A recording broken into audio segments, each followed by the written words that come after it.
yang saya geluti tentang building science ya, tentang thermal, tentang lighting, tentang akustik. Kemudian ada bidang di organik material, terutama di kayu.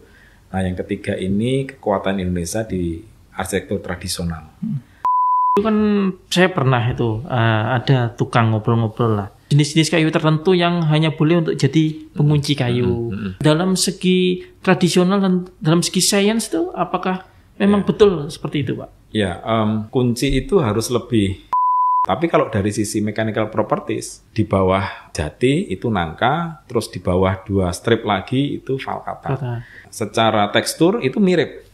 Di negara-negara maju itu malah menggunakan bahan-bahan organik. Orang-orang sana mungkin kesadarannya lebih cepat, gitu ya.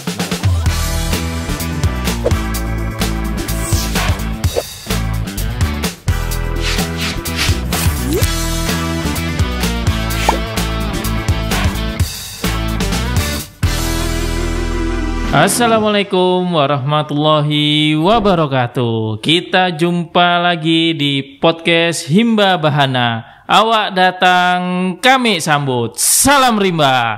Nah, pada kesempatan kali ini kita kedatangan tamu spesial dari Universitas Islam Indonesia Yogyakarta. Beliau adalah Profesor Yulianto Purwono Prihatmaji. Selamat sore, selamat datang di Pontianak. Terima kasih, selamat sore. Ya.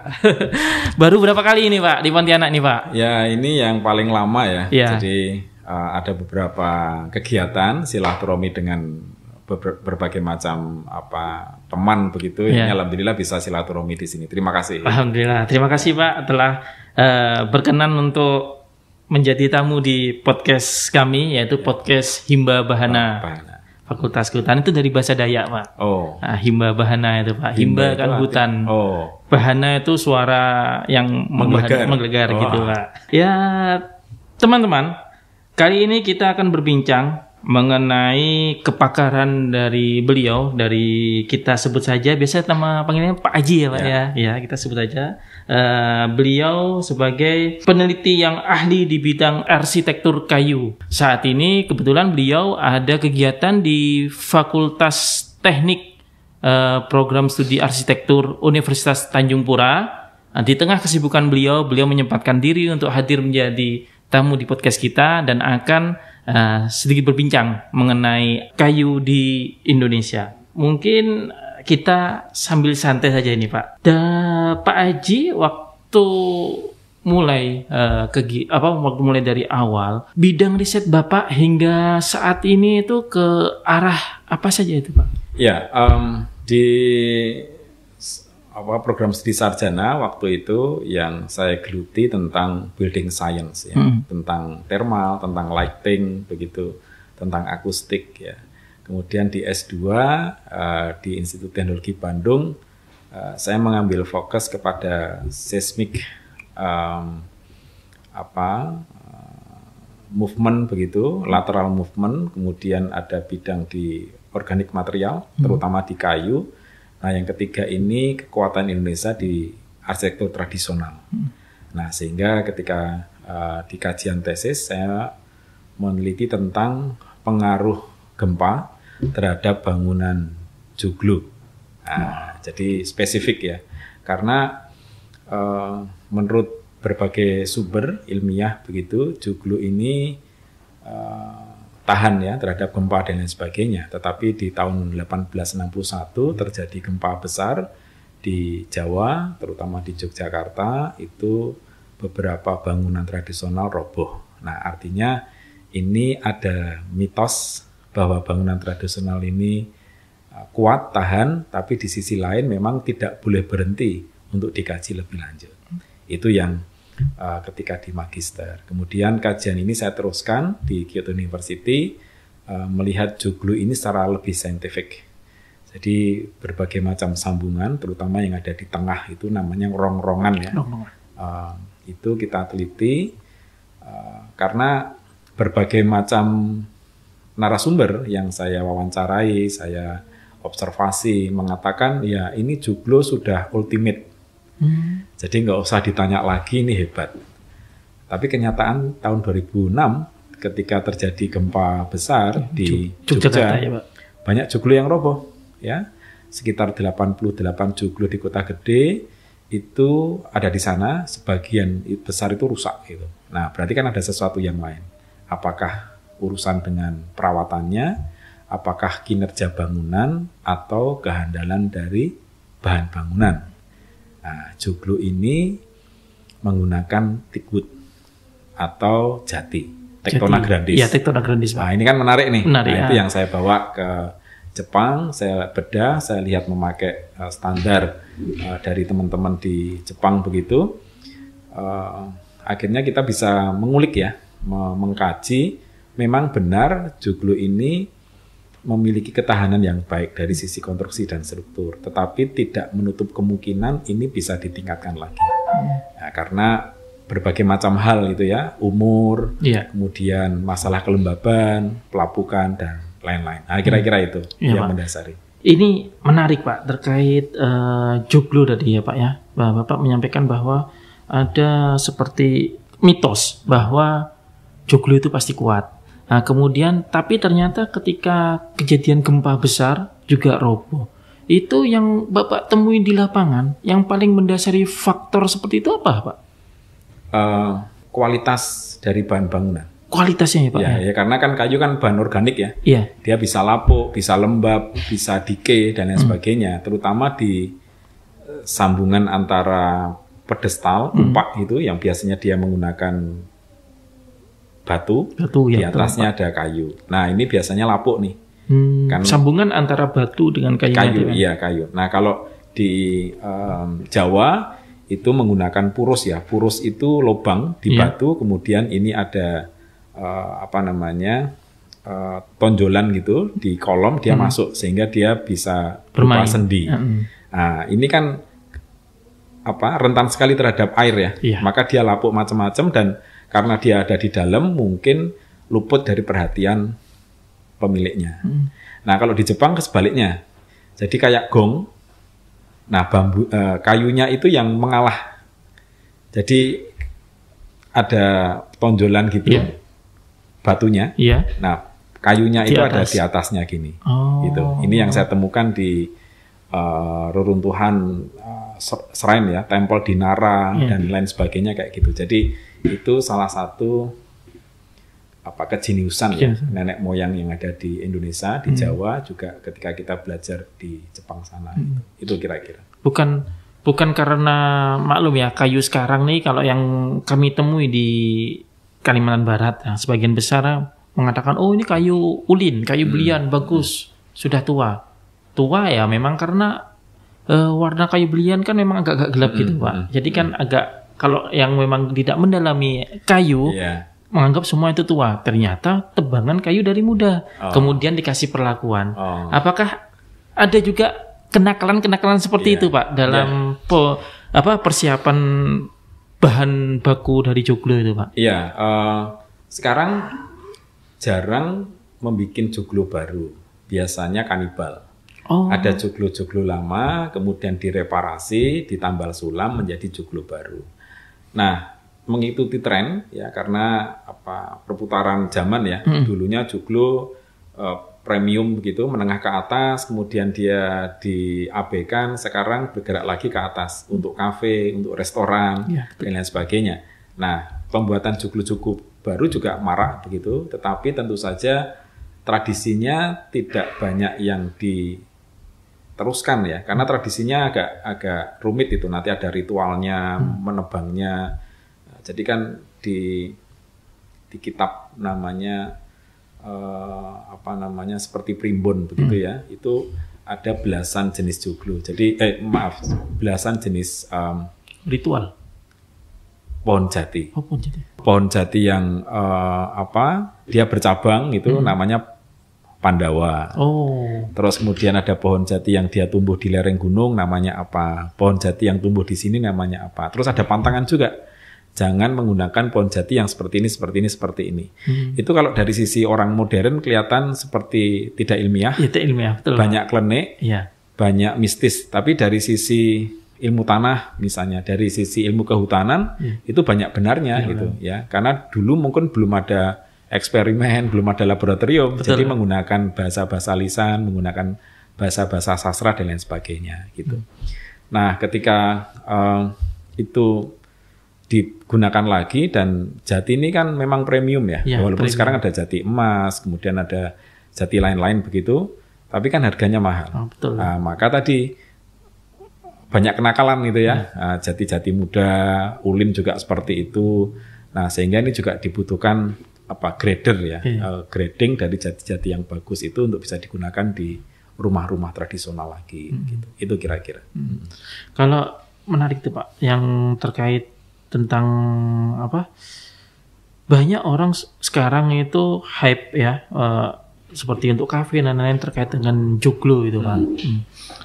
Apakah dalam mempersiapkan hal itu, tradisi-tradisi seperti itu masih dijaga, atau mereka hanya praktisnya saja, yang penting di luar pakem, yang penting joglo, entah itu pakai pakem gimana ya?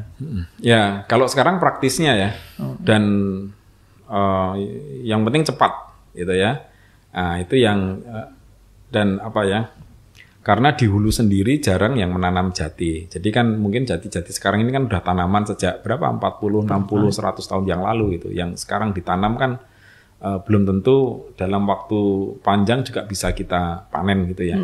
Nah, sehingga hal-hal tadi memerlukan rekayasa. Ya, teman-teman kehutanan pasti lebih jago ya, ada rekayasa untuk tisu culture ini itu dan lain sebagainya tadi. Nah, yang kita perlukan kalau dari sisi pragmatis itu substitute atau pengganti. Nah, riset saya itu bagaimana mengganti bahan bangunan jati tadi dengan mechanical properties yang setara. Nah, kalau orang zaman dulu langsung dia bisa menyebut kalau nggak pakai jati kayu nangka. Ya. Gitu kan? Iya, betul. Nah, pertanyaannya, kok orang zaman dulu bisa langsung memention kayu nangka? Jackfruit itu, ya, Artocarpus bla bla bla itu. Nah itu, setelah kita teliti, ternyata MOA-nya itu mirip, perilakunya juga mirip. Nah, berarti kan hebat banget ini orang-orang dulu ya. Padahal tidak ada rekayasa ilmiah, penelitian ilmiah mereka belum. Eksperimentasinya mungkin ya hanya ilmu mengingat saja. Kalau ini itu dan lain sebagainya. Itu dari sisi itu. Nah, ini juga kita lihat misalnya di relief Candi Borobudur. Itu tidak ada relief pohon jati.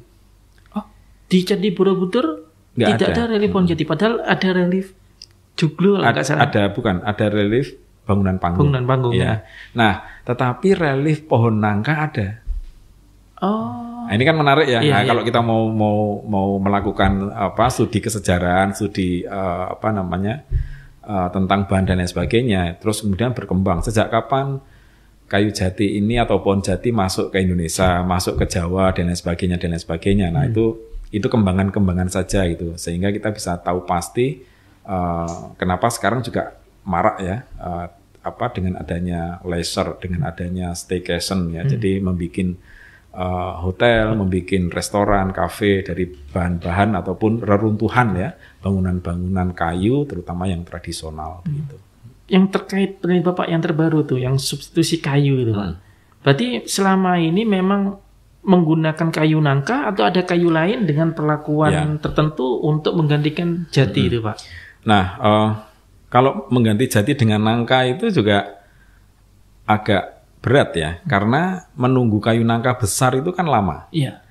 Dan kayu nangka itu memang produktif.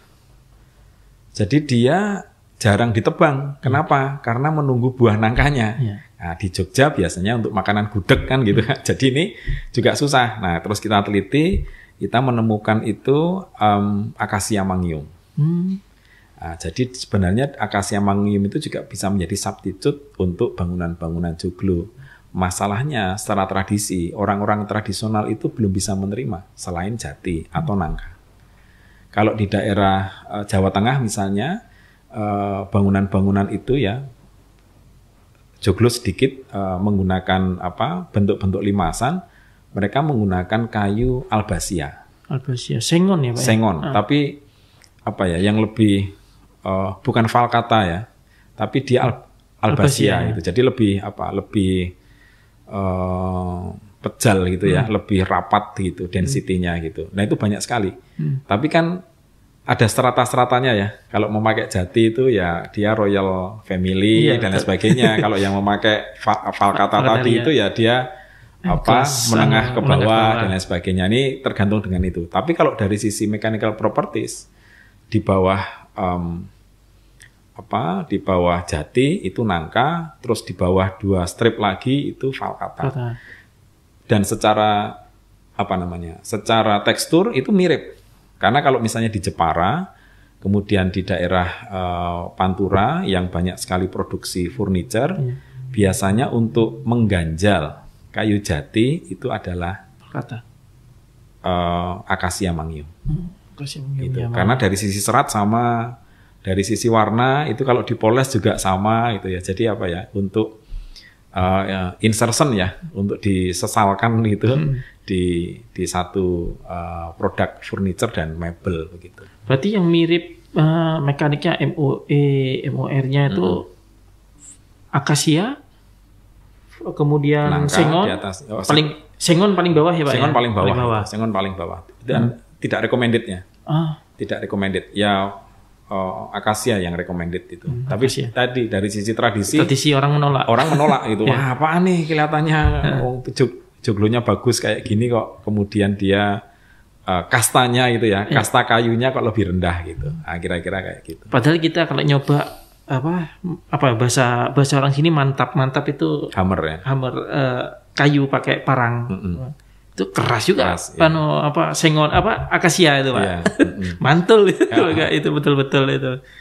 Nah, kemudian untuk mengganti itu Pak sengon, apakah dengan mungkin promosi dan sebagainya, bahwa kita tahu kalau akasia kan mudah tumbuh Pak, cepat. Kemudian kenapa kok orang masih belum mau menerima?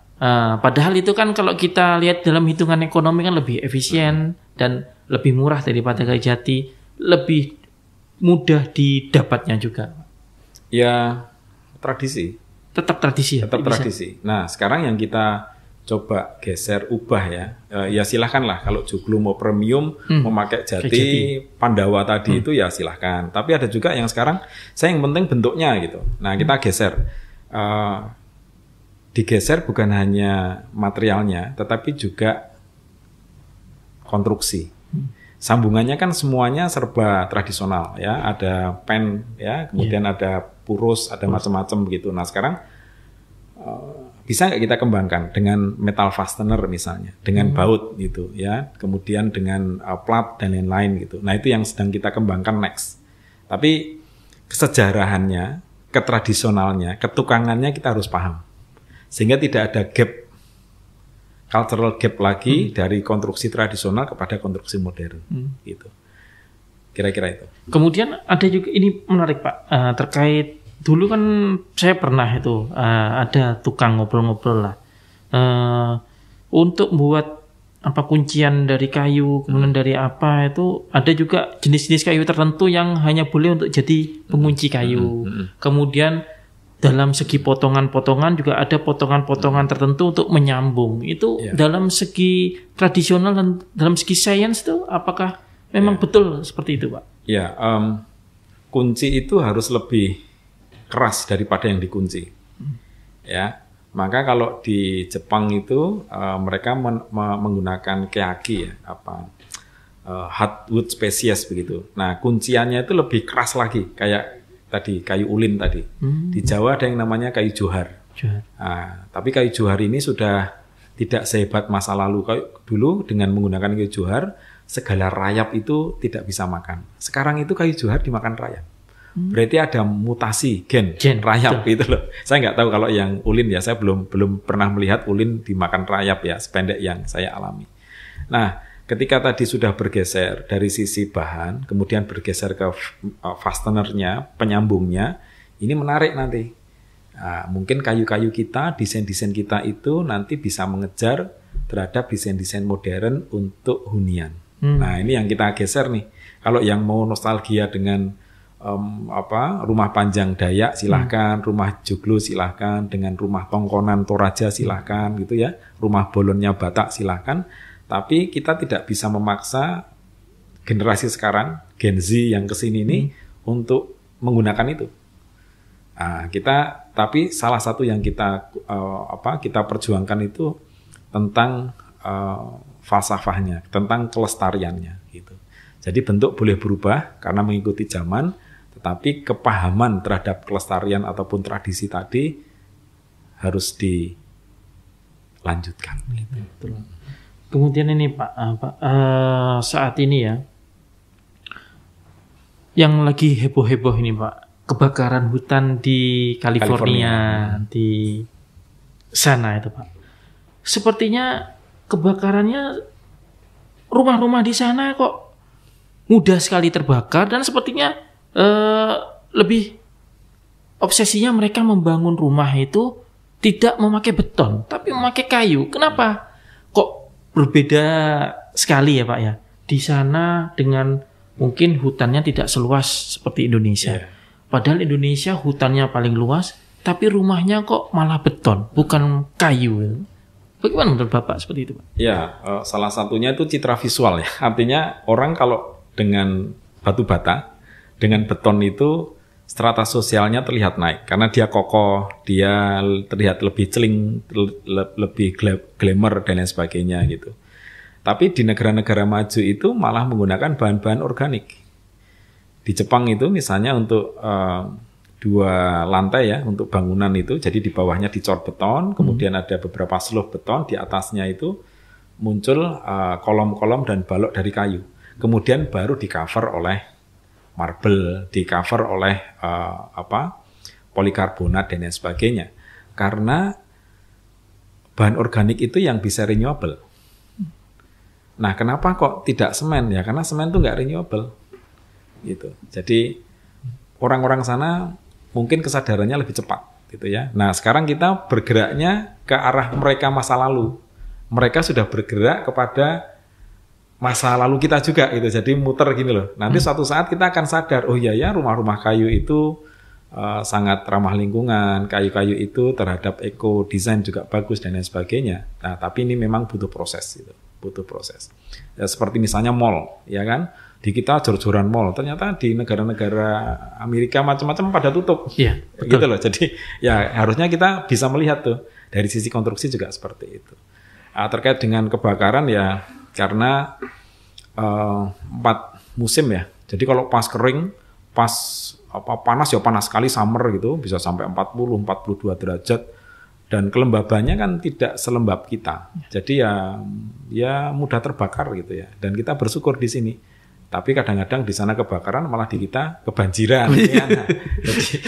Jadi ya kesadaran lingkungan tadi perlu kita tingkatkan, tetap menggunakan bahan-bahan organik, tapi tanggung jawab di hulu untuk menanam ini juga perlu kita kembangkan gitu. Kira-kira itu. Iya. Nah, kemudian terkait dengan kebakaran Pak Haji ini Pak.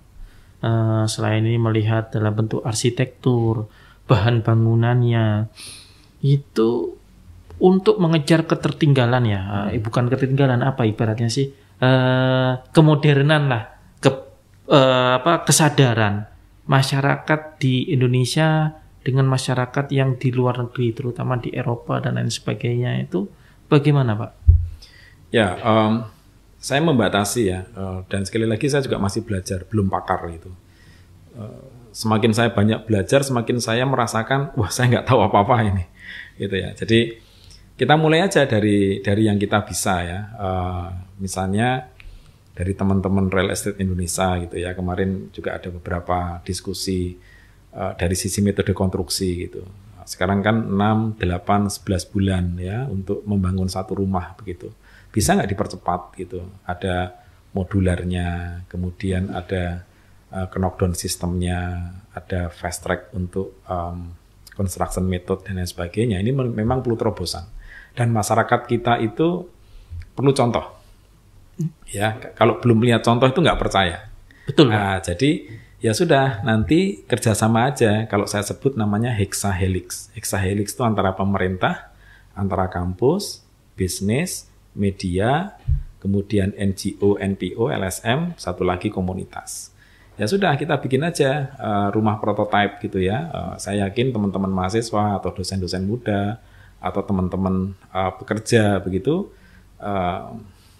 bisa disediakan ya area atau rumah-rumah yang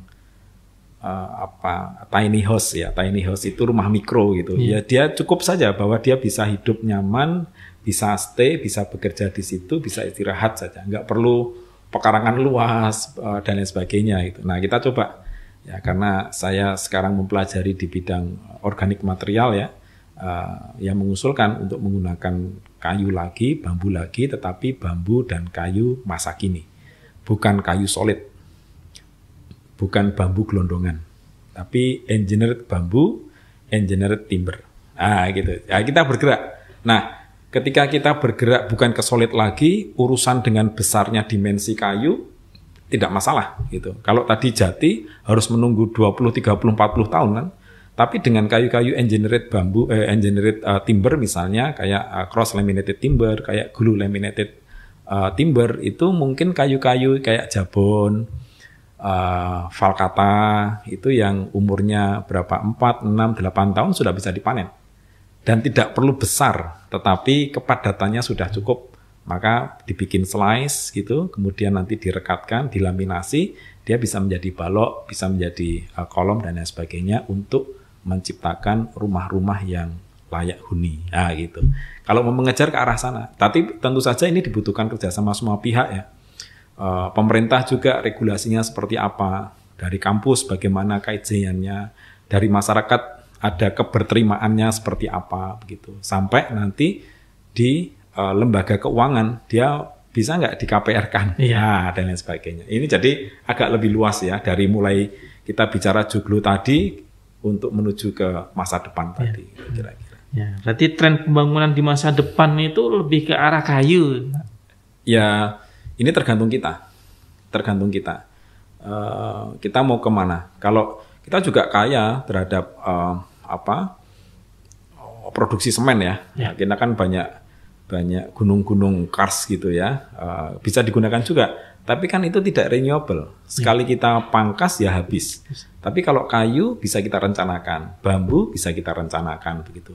Tapi memang kayu dan bambu ini untuk urusan ini itu mungkin masalah cuannya agak perlu serius gitu loh. Iya, betul. Kalau yang lainnya kan bisa instan gitu loh. Nah, ini yang yuk kita sama-sama gitu. Nah, karena kita ada di akademik ya kita mungkin punya kesabaran lebih ya dibanding teman-teman di luar akademik ya. Kalau di luar akademik kan wah sebentar ini secara bisnis nggak layak ini. Wah, ini nanti karyawan saya makan apa dan lain sebagainya. Memang dibutuhkan akselerasi dari hilirisasi ya dari produk-produk riset tadi menjadi produk-produk terapan di masyarakat gitu. Kira-kira itu. Sebagai penutup ini, ya. Silakan Bapak sampaikan harapan Bapak terkait kayu, kemudian arsitektur yang lebih ke arah alam gitu kan, karena kita tahu latar belakang Bapak sebagai arsitektur dan peneliti terkait kayu itu, Pak, kepada kawan-kawan di podcast Himba Bahana. Ya, terima kasih. Jadi di Universitas Tanjung Pura ini kan punya Fakultas Kehutanan ya yang cukup senior, cukup lama. Tentu saja untuk urusan teknologi kehutanan macam-macam itu kan sudah mapan lah gitu. Nah, sekarang mulai dihilirisasi, apalagi ada Fakultas Teknik, apalagi ada prodi arsitektur. Bisa join tuh. Ya, bisa kolaborasi begitu. Nah, sebagai dosen, sebagai peneliti, juga sebagai arsitek profesional, ini memang pilihan-pilihan ya. Dan saya merasa bersyukur beruntung ada di bidang akademik. Kesabarannya agak secara ekosistem tuh bisa lebih panjang gitu. Ya beda kalau teman-teman di bisnis ya. Wah ini harus segera ada profit, segera ada cuan dan lain sebagainya. Tapi kita bisa kolaborasi lebih lanjut. Nah, mari kita mulai gitu ya. Dengan bahan-bahan organik tadi kembali. Daripada nanti bahan-bahan itu akan banyak keluar dan kita akan banyak menggunakan bahan-bahan yang dalam tanda kutip itu sampah gitu. Nah kita belum terlambat lah ya walaupun tahun 2025 ini ya dulu kan mungkin booming di Pontianak, di Kalimantan Tengah, Palangkaraya, kemudian di Balikpapan, wah itu kan hutan-hutan semua itu. Mungkin tahun 80-an, 70, 60 kan luar biasa. Sekarang mungkin belum terlalu terambat ya, walaupun ya harus segera ada akselerasi gitu. Yang pertama tentang tanggung jawab di hulu. Tentu saja dari sisi akademis itu perlu ditunjang secara penuh oleh pemerintah dan oleh swasta. Gitu. Kemudian yang kedua dari sisi teknologi, ya teknologi hutan. Kemudian yang ketiga tadi hilirisasi ini mau jadiin apa? Gitu. Sehingga antara hulu hilir bahan-bahan organik tadi itu bisa bertanggung jawab dan untuk pengembangan bagi lingkungan binaan yang lebih baik. Nah kira-kira seperti itu untuk kedepannya ya. Dan ya kita tetap berusaha, Fakultas Kehutanan tetap ada, gitu kan. Kemudian di jurusan arsitektur juga tetap ada. Dan yang lemah di kita itu kolaborasi, gitu. Jadi arsitek-arsitek kadang-kadang tidak tahu jenis-jenis kayu. Tahunya kayu Kalimantan sama non kayu Kalimantan, gitu kan. Teman-teman kehutanan itu nggak tahu kalau kayu ini bisa jadi ini. Betul. Kolaborasi dengan teman-teman desainer, terutama di arsitektur gitu. Kira-kira itu Mas Yoga. Ya, terima kasih Pak Aji, karena kita terbatasi oleh durasi waktu. Kita akan berjumpa kembali di episode berikutnya di dalam podcast Himba Bahana. Terima kasih. Selamat sore. Wassalamualaikum warahmatullahi wabarakatuh. Salam rimba. Terima kasih Pak Aji. Ya.